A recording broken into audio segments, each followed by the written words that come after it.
You just finished a hard session, you're sweaty, a little wrecked, and every fitness influencer online is telling you to chug something within minutes or you'll waste the whole workout.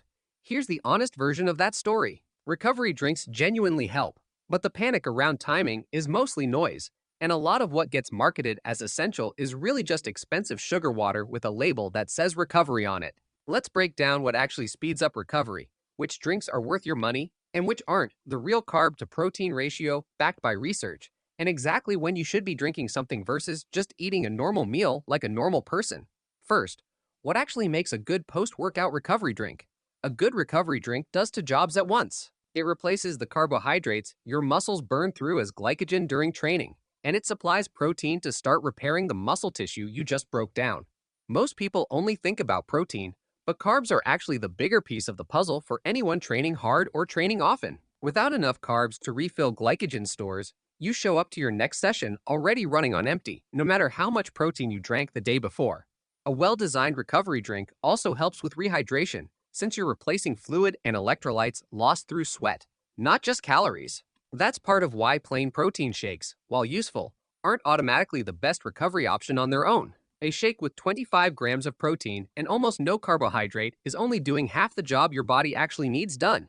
Now, let's rank the best recovery drinks, starting with the one that surprises people every time. Number 1, chocolate milk.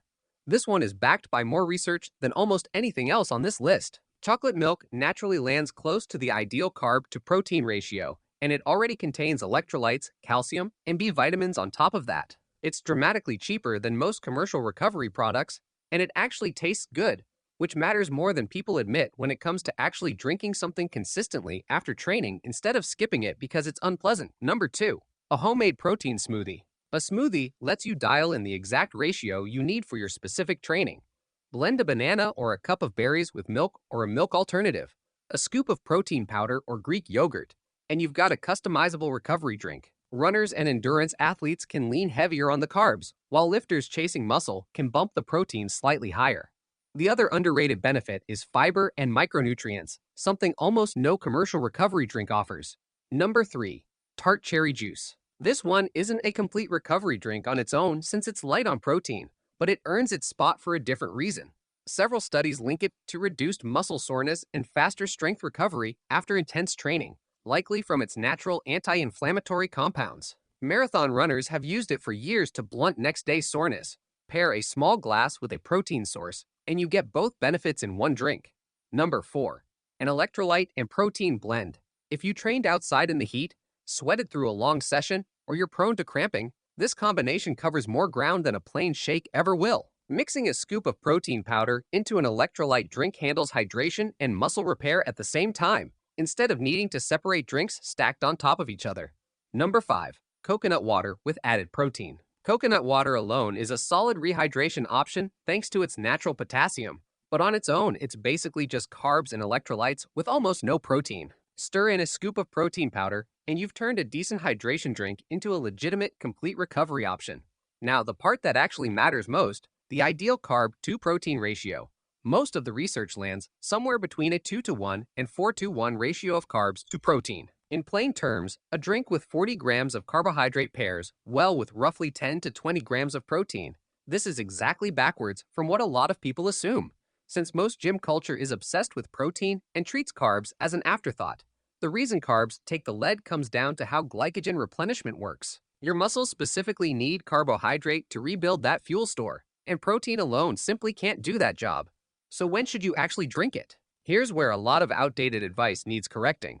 The old idea of a strict 30-minute anabolic window, where your gains are supposedly lost forever if you don't chug a shake the second you rack the weights, has been walked back significantly by more recent research. What actually matters far more is your total protein and carbohydrate intake across the full day, not the exact minute you drink something after training. That said, timing isn't completely irrelevant. Having a recovery drink or meal within about 1 to 2 hours after a hard session is a reasonable practical target, especially if your next real meal is going to be delayed for several hours.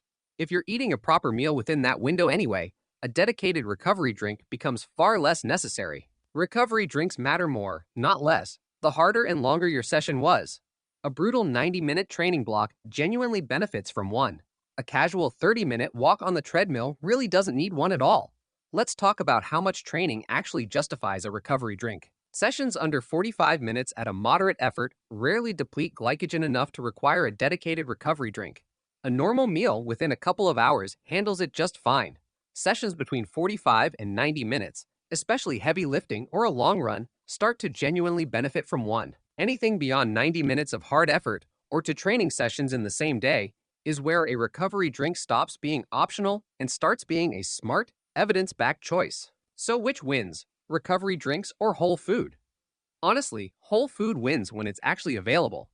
A real meal with protein, carbs, and some fat gives you more complete nutrition, more satiety, and it's usually cheaper per serving.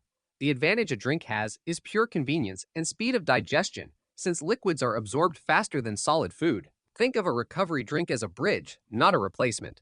It fills the gap between finishing your workout and getting to your next real meal, not a permanent substitute for eating actual food. Let's cover the common mistakes people make. The biggest is treating protein as the whole story and ignoring carbs completely, which cuts the effectiveness of the drink roughly in half. A close second is panicking about the exact timing down to the minute.